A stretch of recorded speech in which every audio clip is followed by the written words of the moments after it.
చిత్తం నా జీవితంలో వెలుగు నింపావయా, వ్యర్థముగా ఉన్న జీవితానికి అర్థం చూపావయా. బట్టి దేవుని యొక్క చిత్తమును బట్టి మనందరం కూడా కొంత సమయము దేవుని మాటను ధ్యానించుకొని ప్రార్థన చేసుకొని కొడుకును ముగించుకుందాం.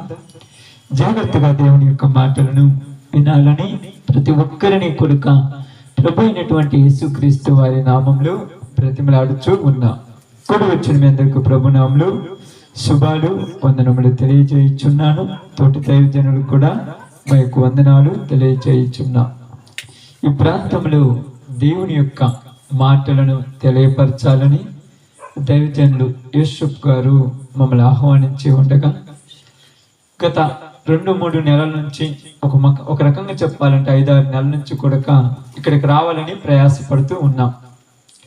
కానీ దేవుడి చిత్తము ఏ రోజు జరగాలో, ఎప్పుడు ఆయన రప్పించుకోవాలనుకుంటాడో అప్పుడే రావటం జరుగుతుంది. కానీ మా యొక్క మనుషుల యొక్క సొంత ప్రయత్నాల వల్ల ఏది జరగదు. కాబట్టి దినాన రావటానికి దేవుడు ద్వారములు తెరిచాడు. అక్కడ నుంచి ఈ ప్రదేశంలో సువార్త అందించాలని దేవుని యొక్క చిత్తమును బట్టి మేము రావటము జరిగినది. ఇక్కడికి వచ్చిన తర్వాత ఇక్కడ పరిస్థితులు చూసిన తర్వాత ఈ ప్రాంతంలో సువార్త కూడా అందుతుందని ఒక ఆశ మాకున్నది. ఏదేమైనా దైవజనులు విజయవాడ ప్రాంతం నుంచి పరిచయం చేసి ఈ ప్రాంతంలో కొంతమందికి తను సువార్తను తెలియచేయాలని ఆశ కలిగి ఉన్నాడు గనుక ఈ విధముగా ఈ ప్రదేశంలో సువార్త చెప్పాలి, అనేకులకు రక్షణ మార్గమును తెలియచేయాలి. ఎంతో మంది అజ్ఞానంతో ఉన్నటువంటి వారికి జ్ఞానము సంబంధమైనటువంటి మాటలను తెలియపరచాలి. ఎంతో మంది లోక సంబంధమైనటువంటి ఆలోచనలో ఉన్న వారికి దేవుని గురించినటువంటి సత్యమును తెలియచేయాలి. ఆలోచించేటువంటి మనస్సు వాళ్ళకు కలిగించే విధంగా కొన్ని గొప్ప విషయాలు తెలియచేయాలనే ఉద్దేశంతో దేవుడు దైవజనులకు ప్రేరేపణ కలిగించిన విధానమును బట్టి ఇక్కడ ఈ పరిచర్య ప్రారంభించడం జరుగుతుంది. కాబట్టి ఈ సమయంలో మేము కూడా ఒక చిన్న విషయాన్ని చెప్పి ప్రార్థన చేసి కొడుకును ముగిస్తాను. బైబిల్ గ్రంథంలో నుంచి మీరందరూ కూడా ఒక మంచి విషయాన్ని జాగ్రత్తగా చదువుకుందాం. అపోస్తలుడైనటువంటి పౌలు గారు రోమిలకు రాయబడినటువంటి పత్రిక, అపోస్తలుడైనటువంటి పౌలు గారు రోమిలకు రాయబడిన పత్రిక 8వ అధ్యాయము మొదటి వచనాన్ని జాగ్రత్తగా చదువుదాం. రోమిలకు రాసిన పత్రిక 8వ అధ్యాయము మొదటి వచనం జాగ్రత్తగా ప్రతి మనిషి వినిన దాన్ని అర్థం చేసుకోవాలని మీకు తెలియజేస్తున్నాను. జాగ్రత్తగా వినండమ్మా. కాబట్టి ఇప్పుడు క్రీస్తు యేసునందు ఉన్న వారికి ఏ శిక్షా విధియు లేదు. చాలు. దేవుడి వాక్య భాగం మన మధ్యలో ఆశీర్వదించును గాక. ఆమేన్.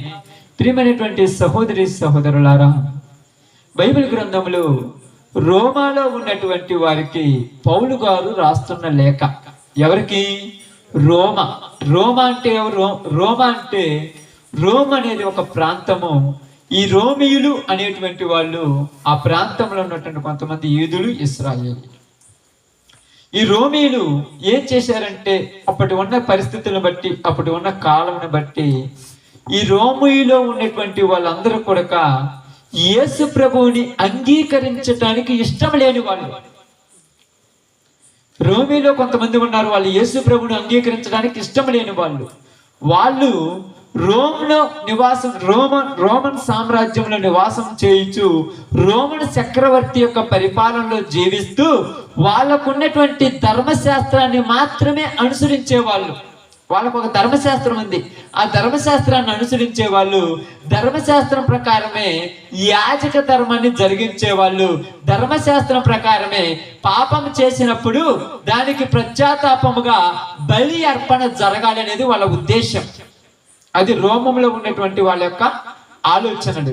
కాబట్టి ఈ రోమాలో ఉన్న వాళ్ళకి ఈ పౌలు గారు ఒక లేఖ రాస్తున్నాడు. ఏమని రాస్తున్నాడంటే, మీరు క్రీస్తు యేసునందు ఉండలేదు గనుక మీకు శిక్షావిధి ఉంటుంది. ఇప్పుడు క్రీస్తు యేసునందు ఉన్న వారికి ఏ శిక్షావిధి లేదు. అంటే ఏమని చెప్తున్నాడంటే, ఎవరైతే యేసు ప్రభు వారి దగ్గరికి వస్తారో, ఎవరైతే యేసు ప్రభు వారిని తన సొంత రక్షకునిగా అంగీకరిస్తారో, ఎవరైతే యేసు ప్రభు వారిని నమ్ముకొని ఆయనను దేవునిగా అంగీకరిస్తారో వాళ్లకు ఏ శిక్షా విధి లేదు అని మాట్లాడుతూ ఉన్నాడు. అసలు ఎందుకు ఈ సందర్భం మనకు చెప్పాడు అనేది మీకు కొంత సమయం జాగ్రత్తగా చెప్తాను, చాలా జాగ్రత్తగా వినండి. బైబిల్ గ్రంథం అంతా కూడా ఆదికాండం మొదలుకొని ప్రకటన గ్రంథం వరకు రాయబడినటువంటి ప్రతి లేఖనము కూడా యేసు ప్రభు వారి యొక్క యేసు ప్రభు వారే మానవ కోటికి ఆధారమై ఉన్నాడు. మనుషులందరూ కూడా చేసిన పాపములలో నుంచి వాళ్ళని విడిపించటానికి యేసు ప్రభు ప్రాముఖ్యమైన వాడు. యేసు ప్రభు రక్తం వలన కడగబడిన ప్రతి వ్యక్తి కూడా పరలోక రాజ్యానికి వారసుడవుతాడని చెబుతూ ఉన్నది. అయితే ఉన్నటువంటి పరిస్థితులను బట్టి, ఉన్నటువంటి స్థితిగతులను బట్టి యేసుక్రీస్తు వారిని అంగీకరించడానికి మనుషులలో కొన్ని ఇబ్బందికరమైనటువంటి పరిస్థితులు వచ్చాయి. వాళ్ళు యేసు ప్రభు వారిని సొంత రక్షకునిగా అంగీకరించలేకపోతున్నారు. ఎందుకు అంగీకరించలేకపోతున్నారంటే, ఉన్నటువంటి సమాజం ఏం చేసిందంటే యేసు ప్రభు వారిని ఒక కులానికి దేవుడు అని చెప్పేసింది, ఒక జాతికి దేవుడు అని చెప్పేసింది, ఒక తెగకు దేవుడు అని చెప్పింది. కాబట్టి ఇలా వీళ్ళు యేసు ప్రభు వారిని మా దేవుడు అనుకున్నాడు. కాబట్టి యేసు ప్రభు విలువ జనాలకు అర్థం కాలే. ఈరోజు వీళ్ళు మా దేవుడు అన్నాడు, వీళ్ళేమో ఈయన మాకు దేవుడు అయితే, ఇంకొకళ్ళేమో మాకు వేరే దేవుడు అంటే, ఇంకొకళ్ళేమో మాకు ఈ దేవుడు అని యేసు ప్రభు వారిని ఒక వర్గానికి మాత్రమే దేవుని చేశారు. ఎవరు? ప్రజలే. కానీ ఆయన ఏమంటున్నాడంటే, నేను సర్వ మానవాళికి దేవుడునై ఉన్నానన్నాడు. దేవుడు చెప్పింది ఇప్పుడు చెప్పేవాళ్ళు లేరు. వీళ్ళు రాసుకున్న మాటలను చెప్పేవాళ్ళు ఎక్కువైపోయారు, వీళ్ళ పద్ధతిని చెప్పేవాళ్ళు ఎక్కువైపోయారు, వీళ్ళ అనుకూలంగా చెప్పేవాళ్ళు ఎక్కువైపోయారు. ఇప్పుడు మేము ఎక్కడి నుంచో వచ్చారా వీళ్ళు చెప్పడానికి, మాకు చెప్పేవాళ్ళు లేరని అనుకుంటుంటారు చాలా మంది. అయినా నేనేం చెప్తున్నానంటే, మనుషులు ఏం అలా ఎవరి స్వార్థం వాళ్ళు ప్రయోగిస్తున్నారు భూమి మీద. స్వార్థము ఎలాంటిదంటే, స్వార్థము ఒక ఊర్లో ఒక 100 మంది రైతులు ఉన్నారనుకోండి, 100 మంది రైతులు ఏమని ఆలోచిస్తారంటే, ఎవరి పొలమాలు బాగా పండాలనుకుంటారు. ఎవరైనా ఒక్కరు అందరి పొలాలు బాగా పండాలని ఎవరైనా అనుకునే వాళ్ళు ఉన్నారా? ఎవరైనా అనుకుంటారమ్మా? నా పొలం బాగుంటే బాగుండు, నా పొలం బాగుంటే బాగుండు, నా పొలం బాగుండాలనుకుంటాడు. కానీ వాళ్ళది కూడా బాగుండాలని ఎవరైనా అనుకుంటారా? ఇలాగనే లోకం మీదకి దేవుణ్ణి కూడా స్వార్థంతో తెచ్చిపెట్టారు యేసు ప్రభు వారిని. వీళ్ళేమంటారంటే, ఈయన మా దేవుడు అంటాడు, ఇంకొకడు వచ్చి మా దేవుడు అంటాడు, ఇంకొకడు అంటే మీకంటే ముందుగా మా దేవుడు అంటాడు. అసలు ఎవరికి తెలిసి ఆయన గురించి? ఎవరికి తెలుసు? ఎక్కడికన్నా పోయి ఏంటన్నా యేసు ప్రభు గురించి చెప్పాలంటే, ఇక్కడ కాదు అదిగో ఊరు అవతలు ఉన్నారు వాళ్ళకు పోయి చెప్పమంటారు. అసలు ఏం నేర్పించారు లోకానికి? ఏమి నేర్చుకున్నారు వీళ్ళు? ఏమి నేర్పించుకున్నారంటే, వీళ్ళు పోయి ఈయన మా దేవుడు అని ఒక ముద్ర వేసుకొని వీళ్ళు ఇష్టం వచ్చినట్టు తిరగడం ప్రారంభించడం వల్ల ప్రజలందరికీ ఏమనిపించిందంటే, ఈయన వాళ్ళ దేవుడేమో అనిపించింది. దేవుడు వాళ్ళపై ఎలాకుంటాడు? దేవుడు అనేవాడు ఒక్కడే ఉంటాడు, సర్వలోకానికి ఆయనే దేవుడు. అది ఈ రోజు చెబితే వీళ్ళందరూ ఏది పెడితే అది అంటారని అర్థం కాల లోకానికి.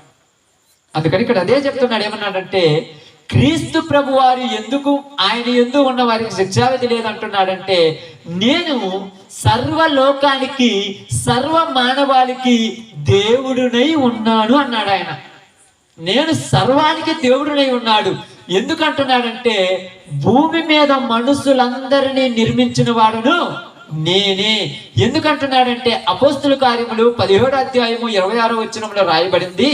ఏమని రాయబడిందంటే, ఒక మాట చూడండి, ఒక మాట రాయబడింది. అపోస్తుల కార్యము 17:26 అనుకుంటా. చూడమ్మా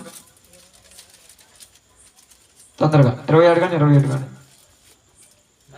మరియు యావత్ భూమి మీద కాపురం ఉండటకు ఒక మనుషుని నుండి ప్రతి జాతి మనుషులను సృష్టించి, వారు ఒకవేళ దేవుణ్ణి తడువులాడి కనుగొందురేమని తన్ను వెదుకు నిమిత్తము వారి యొక్క నిర్ణయ కాలం యొక్క పొలిమేరలను ఏర్పరిచి, ఒక్క మనిషిని నుండే ప్రతి జాతి మనుషులను ఆయన సృష్టించి రాయబడింది. అక్కడ ఎంతమంది నుంచి వచ్చారంటే వీళ్ళు? ఎంతమంది నుంచి వచ్చారమ్మా? ఒక్కడి నుంచి వచ్చారు. అందుకనే ఆ మనిషికి ఉన్నట్టుగానే మనకు కాళ్ళు చేతులు ఉన్నాయి, వాడుకున్నట్టుగానే మనకు కళ్ళు ఉన్నాయి, వాడుకున్నట్టుగానే మనకు శరీర అవయవాలు ఉన్నాయి. వాడిని కోత్తేనేమో నెత్తురు వస్తుంది, మనల్ని కోత్తేనేమో పాలు రావు. ఎవరి లోపల ఉన్నది కూడా నెత్తురా సేము అందరికి ఒకలాగే. ఎందుకంటే ఇది గుర్తు కోసం చెప్పాడు, మీరందరూ ఒక్కడి నుంచి వచ్చిన వాళ్ళని. మీకు అర్థం కావటానికి చెప్తాను. యాప విత్తనం నాడితే యాప చెట్టు ఎలాంటిది వస్తుంది? యాప చెట్టులాగా వస్తుందా, లేకపోతే అరటి చెట్టులాగా వస్తాయి ఆకులు? ఎందుకంటే ఇది ఏ చెట్టు అంటే ఇది దీని యొక్క విత్తనం అని చెప్తారు కదా. అలాగే మనం ఏ విత్తనం అంటే మొట్టమొదట దేవుడు తయారు చేసిన ఒకరి నుంచి వచ్చిన వాళ్ళే వీళ్ళందరూ కూడా. అందుకు అక్కడ ఏమి రాబాడు? యావత్ భూమి మీద కాపురం ఉండటకు ఒక మనుషుని నుండి ప్రతి జాతి మనుషులను అని రాయబడింది అక్కడ. మనం పెట్టుకున్నాం జాతి అని, మనం పెట్టుకున్నాం మతం అని, మనం పెట్టుకున్నాం కులమని, మనం పెట్టుకున్నాం తెగలని. ఆయన పెట్టలా, ఆయనకు కావాల్సింది మనుషులు. ఎందుకు ఆయన కావాలనుకున్నాడంటే నేను నియమించుకున్న ఈ మనుషులను నేనే పరలోక రాజ్యానికి తీసుకెళ్ళాలి, వాళ్ళ చేత నేను పూజించబడాలి, వాళ్ళ చేత నేను ఆరాధించబడాలి, వాళ్ళ చేత నేను గొప్పగా మహిమ పొందబడాలి. వాళ్ళు ఈ లోకములో అనుభవించిన తర్వాత నాతో కూడా వచ్చి ఆ సింహాసనం మీద కూర్చొని నిత్యము ఆనందభరితులై ఉండాలనేది దేవుని ఉద్దేశం. ఇది అర్థం కాదా లోకానికి. అందుకని ఒకడొస్తాడు మార్చి మాది ఇలా అంటాడు, ఇంకొకడు వచ్చి మాది మంచిది అంటాడు. ఏది మంచిది? తెలియని వాళ్ళకు తెలియచేయటం మంచిది. అర్థమవుతుందా? దారి తెలియదు. మేము జంగంకోట దగ్గరకు వచ్చాం, మాకు దారి తెలియాలి ఈ ఊరికి రావటానికి. దారి తెలియనప్పుడు ఎవరినైనా అడగాలి. అడగకుండా నాకు తెలుసు వాడిని అడిగేది ఏంటని చల్లగా వెళ్ళిపోయినా అనుకో, ఏదో అన్ని వెళ్ళిపోతా, ఎటు వెళ్ళిపోతా? కంబం పోతానో లేకపోతే పక్కన దారి తప్పుకోకపోతే ఇటు పోతానో ఎటు పోతానో తెలియదు. ఇప్పుడు జనములు ఏమంటున్నారంటే వాడికి తెలిసిందే కరెక్ట్ అనుకొని ఇదే కరెక్ట్ అనుకుంటున్నారు. కానీ తెలియకపోతే అడిగి తెలుసుకుంటే తప్పేంటి? అడిగి తెలుసుకోవడం తప్పమ్మా? అడిగి తెలుసుకుంటే తప్పు లేదు. అందుకని ఇది అడగట్లేదు కాబట్టి ఆయనే పంపించారు, మీరు వెళ్ళి చెప్పండి అని. ఇర్మియా గ్రంథము 29వ అధ్యాయము 13వ వచనం చదువుదాం జాగ్రత్తగా. ఇర్మియా గ్రంథము 29, 12, 13 జాగ్రత్త చదవండి. చాలా జాగ్రత్త చూడండి, మీకు అర్థం కావటానికి మంచిగా చెప్తాను. మీరు నాకు 13 చదువు జాగ్రత్త. మీరు నన్ను వెతకిన ఎడల ఎవరిని ఎతకాలి? మనుషులు దేవుణ్ణి ఎతకాలి. ఎందుకు వెతకాలి? ఇప్పుడు చెప్పండి మీరు. మనుషులు దేవుణ్ణి ఎందుకు ఎతకాలి? ఎతకాల్సిన అవసరం ఏముందమ్మా? ఏందమ్మా? దేవుడు కాపాడుకుంటే బతకలేము, అందుకని వెతకాలి. ఓకే, మంచి ఆన్సర్ చెప్పా, గుడ్. అలా ఇంకా ఎందుకు ఎతకాలి దేవుడు?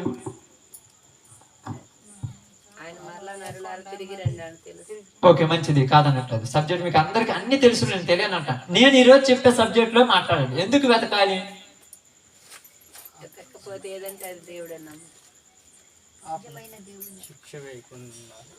ఎందుకు వెతకాలంటే తన్ను వెతుకు నిమిత్తమే ఆయన వాళ్ళని తయారు చేశాడని రాయబడింది. యావత్ భూమి మీద కాపురం ఉండేందుకు ఒక మనిషి నుండి ప్రతి జాతి మనుషులను సృజించి వారు తన్ని వెతికి తడువులాడి కనుగొందురేమని తన్ను వెతకాలి. ఎందుకు భూమి మీదకి మనుషులను పుట్టించాడంటే తనను వెతికి, తనను కనుగొని, తనను గ్రహించి, తన దగ్గరికి వచ్చి వాళ్ళ జీవితాలు బాగు చేసుకోవాలని దేవుడు మనుషులను పుట్టించాడు. కాబట్టి మనుషులు పుట్టిన తర్వాత ఏమి రాయబడిందంటే ప్రసంగి గ్రంథము 7వ అధ్యాయం చివరి వచనంలో బైబిల్ గ్రంథంలో రాయబడింది, దేవుడు నరులను యథార్థవంతులుగా పుట్టించను కానీ వారు వివిధమైన తంత్రములను కల్పించుకొని ఉన్నారు అని రాయబడి ఉంటుంది. తర్వాత చదువుకోండి ప్రసంగి 7 చివరి వచనం. దేవుడు మనుషులను ఎలా సృజించాడంట? యథార్థవంతులకు సృజించను కానీ వారు వివిధమైన తంత్రములను కల్పించుకొనిరి. కాబట్టి ఇప్పుడు మనుషులను పుట్టించిన తర్వాత పుట్టిన ప్రతి వాడు మంచోడేనమ్మా, ఎవడు చెడ్డోడు కాదు. గర్భంలో నుంచి వచ్చేటప్పుడు ఎవడు పాపి కాదు. అది మీరు బాగా గుర్తుపెట్టుకోండి. ఈ రోజు భూమి మీద తెలియని వాళ్ళు ఏమంటారంటే పుట్టిన 3వ రోజుగా వాడికి బాప్తిస్మం అంటారు. పుట్టినోడికి ఏం పాపం తెలుసక్క? ఎంత పిల్లోడు ఉన్నాడు, 5 సంవత్సరాలు 4 సంవత్సరాలు లేదా 3 నెలలోడికి ఏమన్నా తెలుసా? ఏమీ తెలియదు. వాడేం పాపం చేస్తాడక్క? అబద్ధాలు ఆడతాడా? నోరుంటే అబద్ధాలు ఆడేవాడు. దొంగతనం చేస్తాడా? నడవటం చేతే దొంగతనం చేసేవాడు. వ్యభిచారం ఏమైనా చేసేవాడు? అసలు ఆ ఆలోచనే లేదు. వాడికి ఏం తెలుసు పుట్టినోడికి? దేవుడు నరులను ఎలా పుట్టించాడంటమ్మా? యథార్థవంతులుగా పుట్టించను. వాడు పుట్టి పెరుగుతున్న కొద్దీ వాడి హృదయములో ఎవరికి చోటు ఉండాలని దేవుడు ఆలోచన కలిగి ఉన్నాడు. నాకే చోటు ఉండాలి, వీడు మంచివాడిగా పెరగాలి, మంచివాడిగా ఉండాలి, మంచివాడిగా జీవించాలి, మంచి ఆలోచనలో ఉండాలి, మంచి పద్ధతిలో ఉండాలని దేవుడు వాడిని మంచిగా చూడాలనుకుంటున్నాడు. నిజంగా చెప్తున్నాను చూడండి, తల్లిదండ్రులకు పిల్లలు పుడతారమ్మా. పుట్టిన తర్వాత వాడు ఎలా ఉండాలనుకుంటారు? తల్లిదండ్రులు మంచివాడు ఉండాలనుకుంటారు, చెడిపోవాలనుకుంటారు అక్క మీరు? వాడు బాగా పెరగాలి, నా మాట వినాలి, నాకు నచ్చినట్టు వినాలి, ఏ తప్పు చేయకూడదు, ఎవరి చేత తిట్లు తినకూడదు, ఎవరి చేత ఏమనిపించుకోకూడదు, వాడు నాకు నచ్చినట్టుంటే వాడు మంచివాడు అనుకుంటాం. కానీ నీకు నచ్చనట్టుంటే నీకు బాధ కాదా? ఇప్పుడు ఏ తల్లి అయినా ఏ తండ్రి అయినా తన కుమారుని గాని కుమార్తెని గాని వాళ్ళే చన్నొగుతారా? చన్నొకలని నాశ ఉంటుందా? కాబట్టి దేవుడు మనుషుల్ని పుట్టించినప్పుడు మంచోళ్ళగా పుట్టించాడు. మరి చెడిపోయింది ఎక్కడా? ఎప్పుడు చెడిపోయారు మనుషులు? చెడిపోవటానికి గల కారణం ఏంటంటే బైబిల్ గ్రంథంలో రాయబడింది, వాళ్ళ ఊహలోకి వచ్చిన తర్వాత వాళ్ళ ఊహంతా చెడిపోయిందంట. ఊహాలోకంలోకి వెళ్ళిపోయారు. లోకంలో ఎలాగంటే బైబిల్ గ్రంథంలో రాయబడింది, మనుషులందరూ కూడా పాపమును చెయ్యటానికి ప్రారంభంలో ఆదాము కారకుడయ్యాడు. కాదనట్లేదు, అది నేను చెప్పలేదు ఆ సబ్జెక్టు.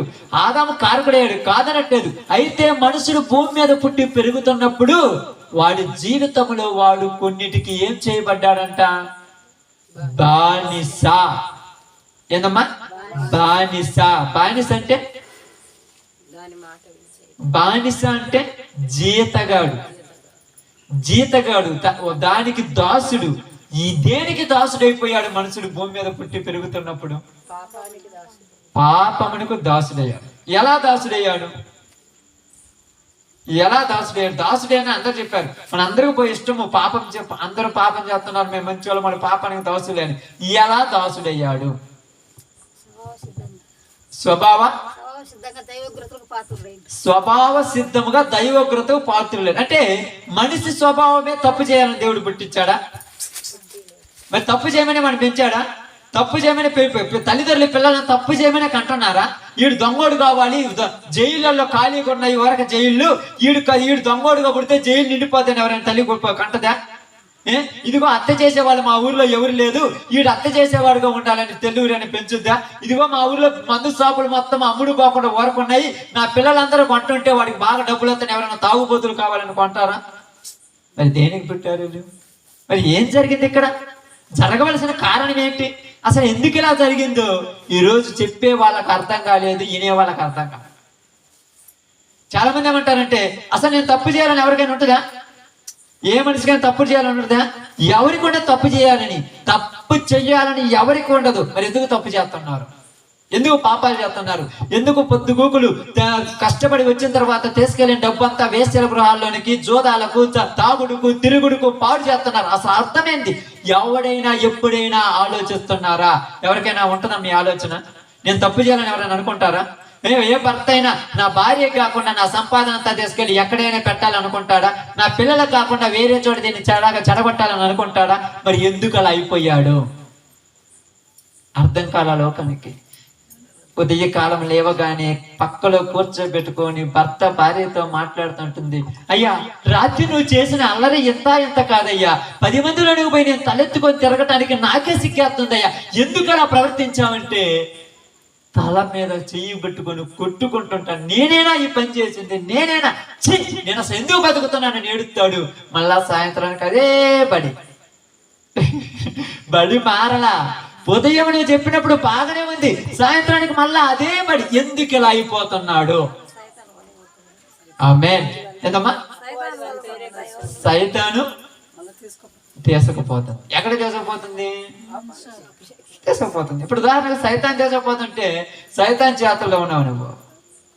సైతాన్ ఎందుకు తీసుకుపోతే? ఎవరికి తీసుకుపోతే వాళ్ళకి పట్టింది. అట్టాడు. ఏం పట్టింది? మీరు చెప్పేదానికి నేను టక్క సమాధానం చెప్తూనే ఉంటా, 100 ఉదయం దాకా చెప్తుంటా. వాళ్ళకి ఎందుకు పెట్టింది వాళ్ళకు? ఇప్పుడు ఉదాహరణకు ఇల్లు ఎవరిది? మీది బ్రదర్ది. మాదే ఊరు, అక్కడెక్కడో మా ఊరు, ఒక 70 కిలోమీటర్ల దూరం మా ఊరు. 70 కిలోమీటర్ల దూరం నుంచి ఇక్కడికి వచ్చాం. ఇంటికి వచ్చాము, వాకిలు తీసుకున్నాము, లోపల జొరపడ్డాము. అంటే నా అంతటి నేను వచ్చానా? నా అంటే నేను వచ్చానమ్మా. మరి ఎలా వచ్చాను? ఆగండి, నేను చెప్పేది మీరు వినండి. ప్రేరేపణ చేసింది కాబట్టి వీడికి. నేను మీ ఇంటికాడికి రాలేదు ప్రేరేపణ చేయమని, మరి ఆడికి రాలేదు, మరి ఎందుకు వచ్చాను వీడికి? ఆయన రమ్మంటే వచ్చాను, రమ్మంటే వచ్చాను. అంటే రమ్మని ముందు వాళ్ళు చెప్పారు, వాళ్ళు చెబితే వస్తాడు. ఇప్పుడు చదవండి, రోమిలకు రాసిన పత్రిక 7వ అధ్యాయము 14 వచ్చిన. ఇప్పుడు చదువు, నీకు అర్థమవుతుంది. రోమిలకు రాసిన పత్రిక 7వ అధ్యాయం 14 వచ్చిన. జాగ్రత్తగా చదవండి, చాలా జాగ్రత్తగా చదవండి. ధర్మశాస్త్రము అయితే నేను పాపమునకు అమ్మబడితిని. ఏం చేయాలంటే వీళ్ళు పాపానికి అమ్మబడ్డారంట. అమ్మబడ్డాడు అంటే, అమ్మటం అంటే వీళ్ళను కొనేవాడు ఒకడు ఉన్నాడు, కొనటానికి రెడీగా ఉన్నాడు. కొనటానికి రెడీగా ఉన్న, ఉదాహరణకు మీ దగ్గర గేదెలు ఉన్నాయి అనుకోండి. గేదెలు అంటే తెలుసు కదమ్మా, బర్రెలు ఉన్నాయి కదా. బర్రెలు ఉన్నాయి అనుకోండి, కొనేవాడు ఏం చేస్తాడంటే ఎంక్వైరీ చేస్తాడు. ఏమని ఎంక్వైరీ చేస్తాడు? అయ్యా, మీ ప్రాంతంలో మేము బర్రెలు కొనుక్కోవాలనుకున్నాము, ఎవరైనా అమ్మే వాళ్ళు ఉన్నారని అడుగుతాడు. అడిగినప్పుడు ఆ ఊరిలో డలార్ అంటాడు. ఆ డలార్ ఏం చేస్తాడంటే, అయ్యా మా ఊర్లోకి 2-3 అమ్ముతానన్నారు, వాళ్ళ దగ్గరే తీసుకుపోతాను, నువ్వు రా అంటాడు. ఇప్పుడు ఈ మనిషిని వాళ్ళ దగ్గరే తీసుకుపోతాడు.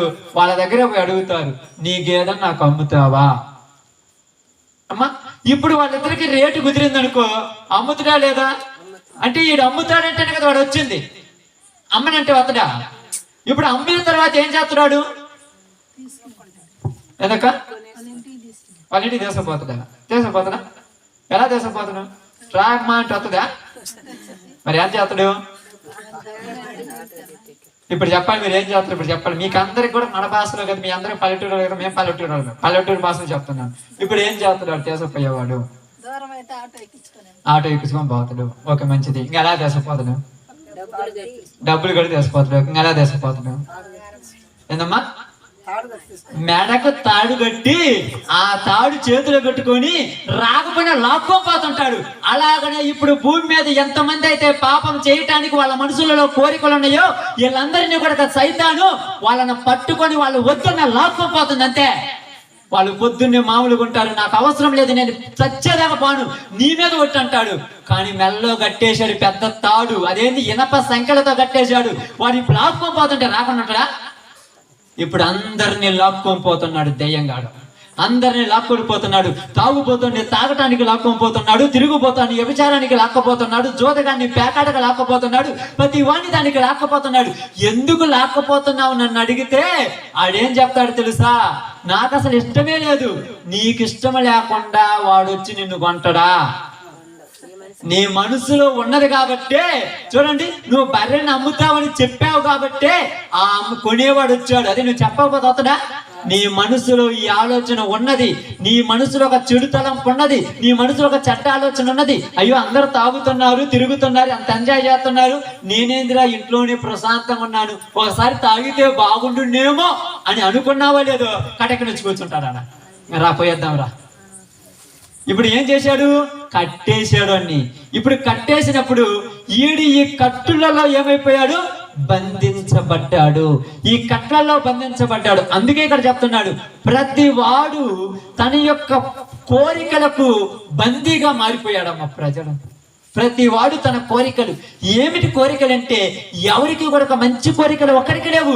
అందరికి దరిద్రమైన కోరికలే, అందరికి చెడ్డ కోరికలే, అందరికి చెడు అలవాట్లే, అందరికి చెడు తలంపులే, అందరికి చెడ్డ బుద్ధిలే. మంచి కోరిక కలిగిన వాడు ఒకడు లేడు. అందుకని ఏమంటున్నారు తెలుసా?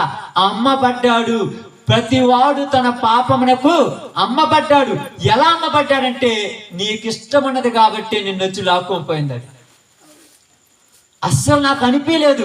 నలుగురితో పోతున్నప్పుడు వాళ్ళు నలుగురు పోయారు లోపలికి, నేను కూడా భోజనం కోసం పోయాను. వాడు తెచ్చింత పెద్ద బాటిల్ పెట్టాడు. అది ఏంటో నాకు తెలియదు అసలు. వాడు తలాకొతుకు తాగుతుంటే నా మనసులో తాగబుద్ధి అయితే కదా నేను తాగేది. అంటే నీ తాగబుద్ధి కాకుండా తాగుతావా? అంటే నీ మనసులో అది తెలుసు, పైన ఇది రాసింది తెలుసు, ఇది వైన్ షాప్ అని తెలుసు, ఇది తాగిన తర్వాత నేను గుడ్డలు లేకుండా పొరిలాడతానని తెలుసు, ఇది తాగిన తర్వాత నన్ను ఇంటికాడ అందరూ తిడతారని తెలుసు.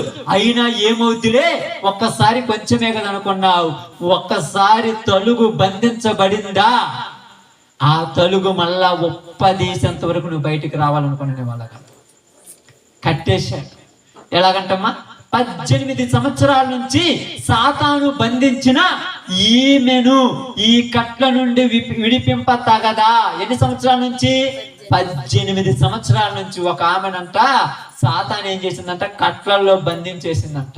ఈ రోజు ఎన్నో కుటుంబాలు 5 సంవత్సరాల నుంచి, 10 సంవత్సరాల నుంచి, 20 సంవత్సరాల నుంచి, 4 సంవత్సరాల నుంచి ఒక రకమైన బంధకాల్లో బంధించబడ్డారు. మీరు జరగండి లోపలికి. ఒక రకమైన బంధకాల్లో బంధించబడ్డారు. ఇది ఏ బంధం అని చెబితే, త్రాగుడు అనేటువంటి బంధకము, వ్యభిచారం అనే బంధకము, దొంగతనం అనే బంధకము, సీరియల్ అనే బంధకము, అబద్ధాలనే బంధకము, జూదాలనే బంధకాల్లో మనుషులు బంధించబడ్డారు. ఇప్పుడు వీడు బయటికి రావాలనుకున్నా కూడా బయటికి రాలేకపోతున్నాడు. వీడు బయటికి రావాలనుంది. ఎవరికైనా చెడిపోవాలని ఉంటుందమ్మా. ఉదయం 9 గంటలకు పోయి సాయంత్రం 5 గంటల దాకా పనిచేస్తే 800 వస్తాయి. 800 వాడికి, వాడి భార్యకు, వాడి పిల్లలకు ఖర్చు పెట్టాలనుకుంటాడు. ఎవరైనా అక్కడికి రాగానే ఈ దారిని కాకుండా ఈ దారిని దశపోయేది ఎవరు? అప్పుడు అంటారు, నువ్వు పోయేటప్పుడు నీ బుద్ధి ఏమైందంటే, అప్పుడు వాడు ఏం చేస్తాడు తెలుసా, నేను పోకూడదు అనుకున్నాను, నా మనసు ఎంతో కంట్రోల్ చేసుకున్నాను, నా మనసు నా మాట వినలేదు. మరి ఎవరి మాట అనేది? ఎందుకన్నది? వాడు కట్టేశాడు. లాగితే బర్రెను కొడితే వస్తుందా? కొడితే ఏం చేస్తే తన ఇష్టం వచ్చినట్టు పోద్ది. తన ఇష్టం వచ్చినట్టు బాకుండా ఉండాలంటే ఏం చేయాలి? మెడకు తంబేయాలి. మెడకు తంబేసి వెనక కొడితే ఇష్టం లేకుండా లాక్కొని పోతుంటే వస్తుంటది. ఇప్పుడు అందరూ కూడా అపవాది కట్లల్లో బంధించబడిన వాడే. వాడికి బాధ ఉంటది. ఎవరికైనా అంటారు, మా ఆయనకు అసలు నా మీద ప్రేమే లేదని. ఎందుకు లేదమ్మా? ఒంటరిగా కూర్చున్నప్పుడు అడుగు, వాడు రాత్రి నేను చేసిన అల్లరి కూడా ఎంత ఏడుతాడు. ఇంట్లో కూర్చొని అడుగు. ఒంటరిగా వాడు ప్రశాంతం ఉన్నప్పుడు పోయి అడుగు, నన్ను క్షమించమని అవసరమైతే కాలేని పట్టుకుంటాడు. మళ్ళా సాయంత్రం అయ్యే లోపింది అదే ఆస్థితి ఇచ్చేసింది. నిన్న పొద్దునే కదా బుద్ధి మాటలు చెప్పాడు, మరి సాయంత్రానికి అలా వెళ్ళిపోతున్నాడంటే వాడు ఎక్కడ ఉన్నాడంట? అపవాది బంధకాలలో ఉన్నాడు. అపవాది బంధకాలలో ఉన్నాడు. ఇప్పుడు 7:23 ఒక్కసారి చదవండి. అదే రోమిలికి రాసిన పత్రిక 7:23 వచ్చిన 7:23 జాగ్రత్త చదవండి. చాలా నా అవయవములలో ఉన్నట్టు నాకు కనబడుతున్నది. అది నా మనస్సునందున ధర్మశాస్త్రముతో పోరాడుచు నా అవయములో ఉన్న పానీయమునకు నా అవయవములో ఉన్న పాప నియమమునకు నన్ను చెరపట్టుకొని పోయిన. ఏ నియమానికి చెరపట్టుకొని పోయిందంట? పాప నియమానికి. ఆ అవయవాలలో పాప నియమానికి చెరపట్టుకొని పోయి ఎక్కడేసిందంట? అది చెరలో వేసేసిందండి. ఇప్పుడు ఆ చెరలో ఉన్నాడు, దాన్ని లోకం అనుకుంటాడు. ఆ చెరలో ఉన్నాడు, లోపల నన్ను వేసి బయట తలుపు పెట్టాడు, నదే లోకం అనుకుంటున్నాను నేను. ఇప్పుడు చెర పట్టబడిన తర్వాత ఎవరు మాట అంటాడు? బబులోనుకి ఇశ్రాయేలు ప్రజలు చెరబట్టుకొని పోయారు. ఇప్పుడు ఎవరు వాళ్ళ మీద పెద్ద? బబులోను రాజే. ఇప్పుడు వీళ్ళని చెరపట్టుకొని పోండి ఏంటి? వాళ్ళ కోరికలు. త్రాగుడు అనే త్రాగుడు అనేవాడిని త్రాగుడుకు చెరపట్టుకొని పొంది, వ్యభిచారం అనే కోరిక కలిగిన వాడిని వ్యభిచారానికి చెరపట్టుకొని పొంది, జూదాలు అనే కోరిక కలిగిన వాడిని జూదాలకు చెరపట్టుకొని పొంది, సినిమాలు సీరియల్ అనే కోరిక కలిగిన వాడిని ఈటకు చెరపట్టుకొని పొంది, సెల్ ఫోన్లు అనే కోరిక కలిగిన వాడికి చెరపట్టుకొని పోయింది. ఇప్పుడు ఆ చెరలో ఉన్నవాడు ఆ చెరలో నుంచి బయటికి రావాలనుకుంటున్నాడు. నీ వల్ల వద్దా? బాగా ఆలోచించండి. చెరలో ఉన్నవాడు చెరలో నుంచి బయటికి రావాలనుకుంటున్నాడు. వాడు ఎలా వద్దా? మీకు అర్థం కావడానికి చెప్తాను చూడండి. ఒక మనిషి దొంగతనం చేశాడు. దొంగతనం చేసినోడిని తీసుకెళ్ళి ఎక్కడ వేస్తారు? జైల్లో వేస్తాడు. ఇప్పుడు జైల్లో ఉన్నాడు, వాడు బయటికి రావటం వాడి వల్ల వద్దా? మరి ఏం చేయాలి? జైల్లో ఉన్నాడు బయటికి రావాలంటే వేరే వాళ్ళు సహాయం చేయాలి. ఎవరు చేయాలి సహాయం? వేరే వాళ్ళు. మీరు చెప్పేది కరెక్ట్గా ఉంటేనే నేను ముగిస్తాను. ఎవరు సహాయం చేయాలి వాడిని జైల్లో ఉన్నవాడికి? వాళ్ళ బంధువులు. మంచి మాట చెప్పావు. ఓకే, ఎవరు చేయాలి? నేను అడిగేది సమాధానం అది, మీరు చెప్పే సమాధానం కరెక్ట్ అయింది కాదు. వాళ్ళ బంధువులు. ఓకే, కానీ ఎవరు చేయాలి చెరలో వేసిన వాళ్ళు చేయాలి సమాధానం. మరి ఎవరు చేయాలి సహాయం? ఆమేన్. చెర బయట ఉన్నవాడు సహాయం చేస్తే చెరలో ఉన్నవాడు లోపల నుంచి బయటకు వస్తాడు. జైల్లో ఉన్నవాడికి బేలు జైల్లో ఉన్నాడు ఇతడా, మరి బయట ఉన్నవాడు ఇవ్వాలి. కాబట్టి ఇప్పుడు చెరపట్టబడింది ఎవరిని? అపవాది చెరపట్టబడింది ఎవరిని? మనుషుని. ఏ మనుషుని? అందరినీ. ఆమేన్. నేను కన్క్లూజన్లోకి వచ్చా, ఎక్కువ చెప్పదలుచుక. అందరినీ ఏమంటున్నాడు? నీతిమంతుడు లేడు, ఒక్కడును లేడు, అందరూ పాపం చేశాడు. ఇప్పుడు అందరూ ఎవరి చెరలో పోయారమ్మా? అందరూ అపవాది చెరలో పోయారు. ఏంటయ్యి అపవాది చెర అంటే? త్రాగుడు, వ్యభిచారము, దొంగతనము, సీరియళ్ళు, బూతు మాటలు, అబద్ధాలు, ఇవన్నీ అపవాది చెరలు. నీకు పుట్టుకతో బూతు మాటలు రాలా, నీకు పుట్టుకతో అబద్ధాలు రాలా, నీకు పుట్టుకతో సిగరెట్ తాగడం రాలా, నీకు పుట్టుకతో మందు తాగడం రాలా, నీకు పుట్టుకతో వ్యభిచారం చేయటం రాలా, నీకు పుట్టుకతో టీవీ చూడటం రాలా. నువ్వు చెర పట్టుకొని పోయావు. ఇప్పుడు ఆ చెరలో ఉన్నావు, చెరలో నుంచి బయటికి రావాలనుకున్నావు. గోడ దిగొస్తే బయట ఉన్నాడు, మళ్ళా తీసుకొచ్చి లోపలేస్తున్నావు. చాలా మంది ఏం చేస్తారు? సొంత ప్రయత్నాలు చేస్తారు. జైల్లో ఎత్తే జైల్లో నుంచి నేను బయటికి రావాలని ఏం చేస్తాడు? గోడ దిగొస్తాడు. గోడ దిగొస్తే ఎన్ని రోజులు ఉంటాడమ్మా? ఎన్ని రోజులు ఉంటాడు చెప్పండి? ఇప్పుడు మీరు జాగ్రత్త చెప్పండి. ఎన్ని రోజులు ఉంటాడు? గోడ దిగి వచ్చినాడు, జైల్లో నుంచి తప్పించుకొని వచ్చినాడు, ఎన్ని రోజులు ఉంటాడు? పోలీసులు కనపడిన రోజులు ఉంటారని చెప్పండి. అది కూడా తెలియదు. పోలీసులు కనపడిన రోజులు ఉంటారు. పోలీసులు కనపడరా, మళ్ళా తీసుకెళ్లి జైలు వేస్తాడు.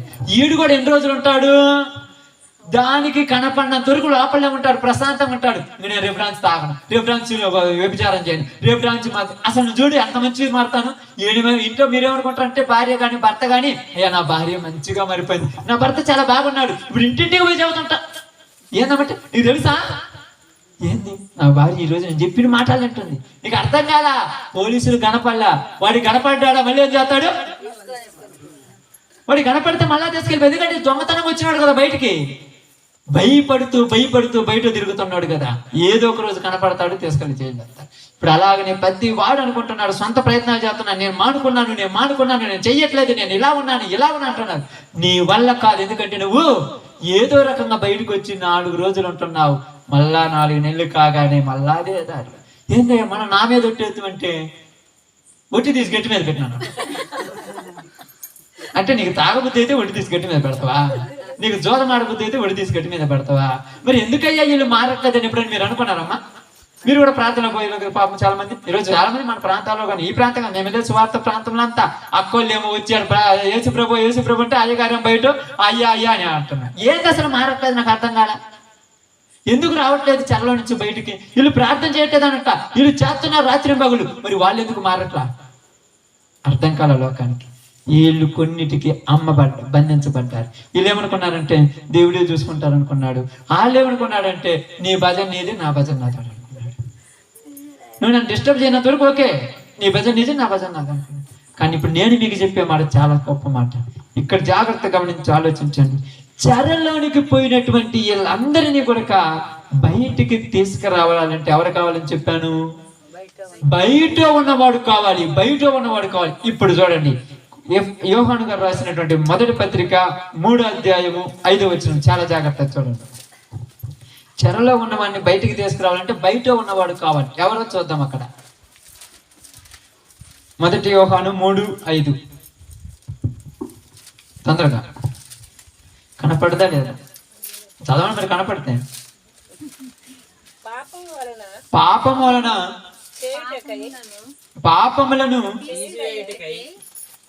4 నుంచి చదువు. ఆజ్ఞ అతిక్రమమే పాపము, పాపములు తీసివేయుటకై మనుష్య కుమారుడు ప్రత్యక్షమాయను, ఆయన యందు ఏ పాపము లేదు. ఆమేన్. నేను తెలుసు, కానీ మీరు చదివితే బాగుంటుందని బైబిల్లో చదివిస్తున్నాను. చాలా మంది చూస్తుంటారు, ఇది వాళ్ళు చదవకుండా నేనే చెప్పేస్తున్నాడు, సొంత మాట అనుకుంటారు. అందుకని పాపములు తీసివేయుటకై ఎవరు వచ్చాడు? మనుష్య కుమారుడు వచ్చాడు. ఆయనలో పాపము ఏమీ లేదు. చెరలో ఉన్నవాడిని విడిపించాలంటే బయట ఉన్నోడు కావాలి. బయట ఎవరైనా ఉన్నారని ఎదిగితే పాపం లేనివాడు ఎవరున్నాడమ్మా? పైన ఆకాశం ఉంది కానీ, కింద భూమి ఉంది కానీ, భూమి కింద ఉన్నటువంటి నీటి ఉంది కానీ, ఎవడు కూడా పాపము చేయని వాడు లేడు. అందరూ పాపము చేసి దేవుడు అనుగ్రహించే మహిమను పొందలేకపోయారు. కాబట్టి అందరూ శిక్షకు పాత్రులయ్యారు. ఇప్పుడు ఈయనొచ్చాడు, నేను పాపము చేయలేదు, నేను బేలీయటానికి నేను అర్హుణ్ణే అంటున్నాడు. బెయిల్ ఇవ్వాలంటే బయట ఉన్నాడు, జైల్లో ఉన్నాడు. నేను హామీ సంతకం పెడతానంటేనే నువ్వే జైల్లో ఉన్నావు, నువ్వే సంతకం పెడతానంట. జైల్లో ఉన్నాడు, బెయిల్ వేయలేడు, బయట ఉన్నాడు కావాలి. ఇప్పుడు యేసు ప్రభువులో ఏ పాపము లేదు. ఇప్పుడు యేసు ప్రభు వారు భూలోకంలోనికి వచ్చి అందరినీ ఏం చేస్తున్నాడు తెలుసా? వీళ్ళు అమ్మబడ్డారు. దేనికి అమ్మబడ్డారు? పాపమునకు అమ్మబడ్డారు. ఏమి తీసుకొని అమ్మబడ్డారు వీళ్ళు? ఏం తీసుకున్నారంట? ఉదాహరణకు ఇందాక చెప్పాను కదా, గేదె నమ్మాలంటే ఏం తీసుకుంటామమ్మా? డబ్బులు తీసుకుంటాం. ఊరకే ఇయ్యంగా. మరి వీళ్ళు దేనికి అమ్ముడిపోయారు? వాళ్ళ కోరికలకు, వాళ్ళ ఆశలకు, వాళ్ళ జీతాలకు అమ్ముడిపోయారు అనుకున్నా. అక్కడ రాయబడింది యెషయా గ్రంథం తర్వాత ఇంటికి కూడా చదువుకోండి, 23-24 అధ్యాయాలు ఉంటది. ఇదిగో మీరు రోకలియకయే ఊరకయే అమ్మివేయబడితే, ఊరకని అమ్ముడిపోయారంటే ఏమీ అవసరం లేదంటే వీళ్ళ కోరికలకు, వీళ్ళ ఆలోచనలకు, వీళ్ళ ఉన్నటువంటి ఉద్దేశాలను బట్టి వీళ్ళ మనసు యొక్క జీవితంలో వీళ్ళు ఊరకనే అమ్ముడిపోయారంట. ఎప్పుడైనా ఎవరికైనా నేర్పియాలి అబద్ధాలు, ఎవరికైనా నేర్పియాలి టీవీ చూడమని, ఎవరికైనా నేర్పియాలి దొంగతనాలు చేయమని, ఎవరికైనా నేర్పియాలి బూతు మాటలు మాట్లాడమని. మరి అన్ని చూస్తున్నాయి, చూసి నేర్చుకుంటున్నారు. మంచి చూసి నేర్చుకోవచ్చు. మరి వాడు శుభ్రంగా వాడి భార్య వాళ్ళందరూ ప్రశాంతంగా ప్రార్థన పోతున్నారు, ఇంటికి వస్తున్నారు, బాగా పని పాటలు చేసుకుంటున్నారు, సంతోషంగా ఉన్నారు. మనం కూడా అలా ఉండాలని చూసి నేర్చుకోవచ్చుగా. ఈ నేర్చుకోరు, ఈ మాత్రం నేర్చుకుంటారు ఈ ట్రిక్స్. వాడెవరు? ఆ సినిమాలో వాడు మందు తాగితే వాడు అది ఉపాధి కోసం తాగాడు. అది మందు కాదు, అది దమ్సొప్ప లేకపోతే ఏందో ఉపాధి కోసం తాగాడు స్టైల్ గా. ఈడు అదే రియల్ అనుకొని వీడి జీవితం నాశనం చేసుకుంటున్నాడు. అది రియల్ అనుకుంటున్నాడు, ఇది రియల్ కాదనుకుంటున్నాడు. వాడి ఉపాధి కోసం చేసుకుంటున్నాడు, వీడికి అర్థం కాలేదు. అందుకని ఇక్కడ మీ అందరూ చెప్తున్నాను, ఏ పాపము లేనివాడు కావాలి అలా బయటికి తీసుకురావటానికి. ఏ పాపము లేనివాడు ఎవరైనా ఉన్నాడేమని ఎదిగితే సర్వలోకంలో ఒక్కడూ లేడు. ఇప్పుడు ఏమనుకున్నాడంటే, నేను తయారు చేసిన నా బిడ్డలను నేనే బయటికి తీసుకొచ్చుకోవాలని ఆయన వచ్చి అందరినీ విడిపించడం కొరకు తన యొక్క రక్తం అంతా కాచి అందరినీ విడుదల కలిగించాడు. ఇప్పుడు అంటున్నాడు ఆయన, మీరు నన్ను కనుగొని ఎడలా, మీరు నన్ను కనుగొని ఎడలా. ఇప్పుడు కనుగొనాలి. ఎందుకు కనుగొనాలంటే, నన్ను విడిపించేటువంటి వాడు ఎవడూ లేడు భూమి మీద. పాస్టర్ దగ్గర పోతే పాస్టరే విడిపోయడమ్మా, వాక్యం చెప్పి వెళ్ళిపోతాడంతే. లేకపోతే ఇంకొక దగ్గర పోతే వాళ్ళు విడిపించే వాళ్ళకి ఏదో చెప్తారు. విడిపించేవాడు ఎవడు? జీవము కలిగిన దేవుడు. ఆయనే సర్వాధికారి అయిన దేవుని కుమారుడు అయిన యేసు ప్రభు వారు.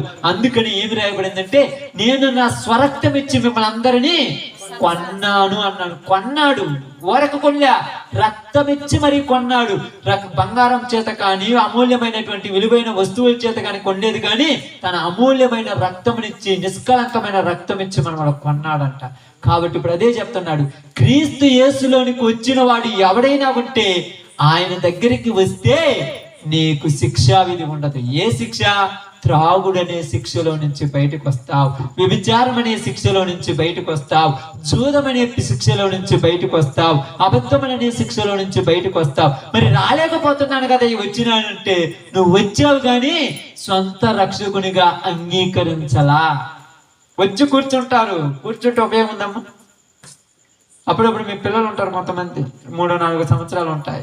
వరి ఇంటికాడ వరకున్నాడని తెలిసిపోయి బల్లో కూర్చోబెడతారు. అందరికి బుక్స్ వచ్చాయి, అందరికి బ్యాగులు వచ్చాయి, అందరికి బూట్లు వచ్చాయి. నీ పిల్లడికి ఇలా నువ్వు అడుగుతావా? ఎందుకు అడగవు? నీ పేరుంటే ఇది ఇచ్చేది. పేరు లేకుండా మరి కూర్చున్నాను కదంటే ఓరకే అది ఇంటికాడ నీ గలం చేస్తున్నాడు, కూర్చోబెట్టావు, పేరు కాదు. అందుకని ఇప్పుడు యేసు ప్రభువుని అంగీకరించడం అంటే వాళ్ళ హృదయములో యేసు ప్రభు వారికి ఏమి ఇవ్వాలంట? స్థానం ఇవ్వాలి. వారు తమ హృదయంలో దేవునికి చోటి నల్లకపోయిరు కనుక చేయరాని కార్యములు చేయుటకు దేవుడు వారిని భ్రష్ట మనసుకు అప్పగించనన్నారు. ఎక్కడిచ్చారు స్థానము?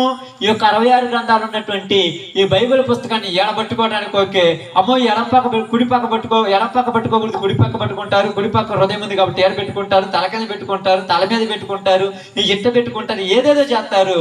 కానీ హృదయం లోపల యేసు ప్రభు లేడు.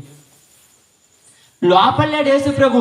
ఇప్పుడు ఆ వాక్యం చెప్తున్నాడు. అసలు దైవజనుడు ఏం చెప్తున్నాడు అని ఎవరైనా వచ్చిన వాళ్ళు ఉన్నారా? పాటలే పాడుతున్నాను, ఇప్పుడు దాకా పాడారు మా సహోదరులు, పాటలు బాగా పాడారు. పాటలో ఉన్న అర్థం ఉందా? నీ జీవితంలో మార్పు ఉందా? నీ జీవితం మారిపోయిందా? నీ జీవితం ఇతరులకు ఆదర్శంగా నిలబడిందా? నీ జీవితంలో కొంతమందిని మార్చేటువంటి గుణ లక్షణాలు నీలో ఉన్నాయా? ఎదుటి వాళ్ళు తిడుతున్నప్పుడు అయితే తిడితే తిట్టనేలే, నా ప్రభు యొక్క స్వభావాన్ని నేను ధరించుకున్నాను, ఓర్చుకుంటే ఏం పోద్ది, వాళ్ళని గెలుచుకుంటానని ఓర్చుకుంటున్నారా? నీ శత్రువు నీ కళ్ళెదుడు పెడితే పోయి మాట్లాడగలుగుతున్నావా? ఏందమ్మా సిగ్గు లేకుండా నన్ను పిలుస్తున్నావంటే, నా ప్రభు నిన్ను పిలవమన్నాడు, నాలో పాపాలు అసూయలు లేవని పిలవగలిగే వాళ్ళు ఉన్నారా? వీళ్ళు కనపడితే ఇటు తిరుగుతావు, వాళ్ళు కనపడితే ఇటు తిరుగుతావు. ఏది నీ ఎడమకం అంటే పెడమకము? నీలోనే మార్పు లేదు, నువ్వే మారలేదు.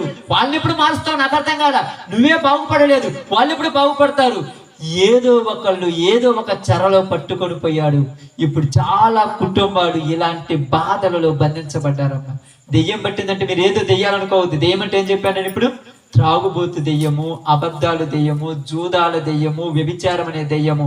ఇది పట్టినోడు నువ్వెంత చెప్తావు నీ మాటిండమ్మా. నువ్వు చెప్తుంటావు నీ కాళ్ళు పట్టుకుంటానంటే కాళ్ళుతో తన్ని మరీ వెళ్ళిపోతున్నాడు బయటికి. అర్థం కాదా? కాళ్ళు పట్టుకుంటానంటే జాలి ఉండాలి కదా. మరి ఎందుకయ్యా నా మీద జాలి లేకుండా తన్ని మరిగిపోతున్నావంటే, నాకేమి నేను తన్నాలని లేదు, నేను బంధించబడిన బంధకాలు అలాంటివి. అది నన్ను ఏడ్చకపోతుంటే నన్నేం చేయమంటా? ఏడ్చకపోతుంది, లాక్కొని పోతుంది. ఆ బంధకాల నుంచి ఆ తాడు విడిపించే వ్యక్తి కావాలి. లోక సువార్త 18 తర్వాత చదువుకొని ఏం రాయబడి తెలుసా? ఆ కట్ల నుంచి విడిపించువాడు యేసు ప్రభువారు మాత్రమే. స్తోత్రం. ఆ బంధకాల నుంచి విడిపించువాడు యేసు ప్రభువారు మాత్రమే. ఆయనను ప్రకటించుట కొరకే దేవుడు ఈ ప్రాంతానికి మమ్మల్ని పంపించాడు. ఆయన దగ్గరికి రా. నీ కుటుంబంలో ఎలాంటి సమస్య ఉన్నా, నీ కుటుంబంలో ఎలాంటి బాధ ఉన్నా, ఎలాంటి బంధకాల్లో బంధించబడి ఉన్నా, ఎలాంటి ఇబ్బందులున్నా, ఎలాంటి సమస్యలున్నా ఆయన దగ్గరికి రా. ఆయన నీకు బెయిల్ ఇచ్చి మరి నేను బయటికి విడిపిస్తాడు. ఎవరి వల్ల కాదమ్మా, ఎవరికి ఆ సామర్థ్యం లేదు. ఎవరు నిన్ను విడిపించేవాడు లేడు. నిన్ను విడిపించగలిగిన వాడు ఆయనే. విడిపించిన తర్వాత ఇంకా శిక్ష ఉంటుందమ్మా. జైల్లో నుంచి బయటకు వచ్చిన తర్వాత శిక్ష కొడతారా? ఇంకా శిక్ష లేదు. అందుకని యేసుక్రీస్తునందు ఉన్న వారికి ఏ శిక్ష విధి లేదు. ఎప్పుడైతే నువ్వు దాంట్లో ఉంటావో రోజు తిట్లే, రోజు తగాదే, రోజు బాధే, రోజు ఇబ్బందిలే. ఇప్పుడు బాగుపడిన తర్వాత తిట్టుకుంటారా పిల్లలు? ఆ పని మానుకున్న తర్వాత అబద్ధాలు, అది ఆ మానుకున్న తర్వాత గొడవలు ఉంటాయి ఇంట్లో. ఆ తప్పు మానుకున్న తర్వాత ఇబ్బందులు పడతారు ఇంట్లో. ప్రశాంతంగా ఉంటారు, తింటారు, సంతోషంగా ఉంటారు, ఆనందంగా ఉంటారు. ఏందయ్యా నీ కుటుంబం ఇలా మారిపోయిందంటే, నేను ఆ దరిద్రంలో నుంచి బయటకు వచ్చానంటారు అప్పుడప్పుడు. ఏం దరిద్రం అంటే నీకు తెలియదులే, పట్టిన దరిద్రం అది. అది దెయ్యం, అది దరిద్రం. అది ఆ దరిద్రం నుంచి బయటకు వచ్చాను. ఈరోజు నా జీవితము ఫలభరితముగా మార్చబడింది అంటున్నాడు. అందుకనే బైబిల్ ఇక్కడ చెప్తున్నాడు, అందరినీ అపవాది చెరలోనికి లాక్కపోయాడమ్మ. ఆ చెరలలో నుంచి వాళ్ళు బయటికి రాలేక, కుమిలి కుసించి నశించి, బయటికి చెప్పుకోలేక, లోపల దిగమంగుకోలేక, పక్కన వాళ్ళకి చెబితే ఏమన్నా అల్లరిపాల ఉద్యమం, ఎవరితోనే చెప్తే ఏమన్నా ఉద్యమని తన మనసులో దాచిపెట్టుకొని చివరికి చచ్చిపోవటానికి సిద్ధమైన కుటుంబాలు ఎన్నో ఉన్నాయి. భర్త చేసేటువంటి రాద్ధాంతాన్ని భార్య బయటకు చెప్తే, తన తల్లిదండ్రులు చేతి ఉరికన్నా చెప్తే ఏమన్నా ఉద్యమని లోపల దిగమింగుకొని ఆత్మహత్యలు చేసుకుంటుంది. భార్య తన మాట వినకుండా ఇష్టం వచ్చినట్టు చట్టా చదరకు ఎట్టుబడితే తిరిగిపోతుంది. ఎలా పడితే అలా పాపం చేస్తుంది. ఎవరికి చెప్తే ఏమవుతామని చెప్పుకోకుండా, వాళ్ళతో చెప్పకుండా, ఎలా చెప్పుకోకుండా, వాళ్ళతో అనకుండా కుమిలి జీవితాలు నాశనం చేసుకుంటున్నాం. అలాంటి వాళ్ళందరికీ విడుదల కలిగించేటువంటి వర్తమానం ఇది. అలాంటి వాళ్ళందరికీ విడుదల కలిగించాలని దేవుడు పిలుస్తున్నాడు. భారము చే అలసి సొలసిన సమస్త జనులారా నా యొద్దకు రండి, నేను మీకు ఏమిస్తానన్నాడు? విశ్రాంతినిస్తాను, ప్రశాంతతనిస్తాను. యేసు ప్రభు నమ్మితే కోట్లు కుప్పలు వస్తాయని నేను చెప్పను. జీవితంలో ప్రశాంతత వస్తుంది. యేసు ప్రభు నమ్మితే ఏదోదో వస్తాయని చెప్పను. వస్తాయి రాని తర్వాత సంగతి. యేసు ప్రభు నమ్మితే నువ్వు నీ కుటుంబం అన్యోన్యంగా సహవాసంగా ఉంటారు, సమాధానంగా ఉంటారు, ఆనందం సంతోషం ఉంటుంది. డబ్బుల కంటే విలువైనది మనశ్శాంతి. అది వస్తుందమ్మా యేసు ప్రభు నమ్మితే. అందుకోసం ఆయన అన్నాడు, మీ మనస్సులో బంధకాల్లో బంధించబడినాయి, నా దగ్గరికి రండి, ఆ బంధకాలను ఏం చేస్తానన్నాడు? కట్ చేస్తానన్నాడు కదా. ఇప్పుడు విప్పాలి కదమ్మా. మనం ఎంత కొట్టినా కూడా పోద్దాం. అక్కడ ఇప్పుడు ఉదాహరణకు అక్కడ గేదె ఉంది, తలిగేసాము, పోని కర్ర తీసుకుని కొడితే పోద్దాం. అది మరి ఏం చేయాలి? తలుగు ఉప్పదీసి నువ్వు కొట్టాల్సిన పనిలా, నువ్వు తలుగు ఉప్పదీస్తే అది అక్కడి నుంచి వెళ్ళిపోద్ది. ఇప్పుడు వాళ్ళందరూ కట్టేసి పడున్నారన్న ప్రతి వాడు. నువ్వు ఎంత తిడితే వాడు బయటకు వస్తాడు, నువ్వు ఎంత చేదరించుకుంటే బయటకు వస్తాడు. నేను అలిగి మా పుట్టింటికి పోతాను, లేకపోతే నేను వదిలేస్తానన్న పోవడం. ఏంటంటే ఆ కట్లలో నుంచి విడుదల కావాలి వాడికి. ఆ తలుగు తీసేవాడు కావాలి. ఆ తలుగు తీసేవాడు వచ్చి తలుగు తీసేస్తే నువ్వు చెప్పాల్సిన పనిలా బయటకు వచ్చేస్తాడు. ఇప్పుడు ఆ బంధకాలను విడిపించటానికి నేను వచ్చానని యేసుప్రభు చెప్పాడు. నన్ను కనుగొనండి, నీ కుటుంబం బంధించబడిన బంధకాల నుంచి నేను విడుదలిస్తానన్నాడు. నా దగ్గరికి రాండి, మీకు కట్టబడిన కట్ల నుంచి నేను విడుదలిస్తానన్నాడు. ఆ కట్ల నుంచి విడుదల కలిగించడానికి యేసుప్రభు వారు వచ్చి ఈ ప్రదేశంలో ఆ దైవజనుడి ద్వారా సువార్త చెప్పించాలని ఆశ కలిగి ఉన్నాడు. అది మీ ఇష్టం. ఆ బంధకాల నుంచి విడుదల కావాలనుకుంటే దేవుడి ప్రదేశంలో గొప్ప కార్యం చేసి అనేకులకు బంధించబడిన బంధకాల నుంచి విడుదల కలిగించును గాక. అనేకులకు పట్టినటువంటి ఆ బాధల నుంచి విడుదల విడిపించును గాక. ఎందుకంటే జీవము కలిగిన దేవుడు ఆయన ఎవరినైనా విడిపించుటకు సమర్థుడు. ఎందుకంటే ఆయన కూడా ఎన్నో బంధకాల్లో బంధించబడి ఎన్నో ఇబ్బందులు పట్టిపోయి వాటిలో నుంచి బయటికి ఎక్కడికి పోయినా రాలేదు. ఇప్పుడు చెప్పాడు కదా సాక్ష్యం, ఎక్కడికి పోయినా రాలేదు. ఆయన దగ్గరికి వచ్చి నాకు విడిపించాడు. నన్ను విడిపించిన దేవుడు నా ప్రాంతంలో అనేక మందిని విడిపించాలని ఆశతో వచ్చాడు ఈ ప్రదేశానికి. మమ్మల్ని విడిపించాడు, మిమ్మల్ని విడిపిస్తాడు, మీ కుటుంబాలను విడిపిస్తాడు. ఈ ప్రాంతంలో ఎవరైతే ఏ చెరలో ఉన్నారో వాళ్ళందరినీ వాటి నుంచి విడుదల కలిగిస్తాడు. అలాంటి విడుదల మీకు కావాలన్నా, అలాంటి బాధల నుంచి బయటికి రావాలంటే మీరు కోట్లు లక్షలు ఇవ్వాల్సిన పని లేదు. ఊరకనే వచ్చి ఆయన ఇచ్చేటువంటి రక్షణ పొందుకొని మీ జీవితాల్లో మీరు ఫలభరితముగా మార్చుకోండి. ఇలాంటి కృప దేవుడు అనుగ్రహించును గాక. ఆమేన్. అందరము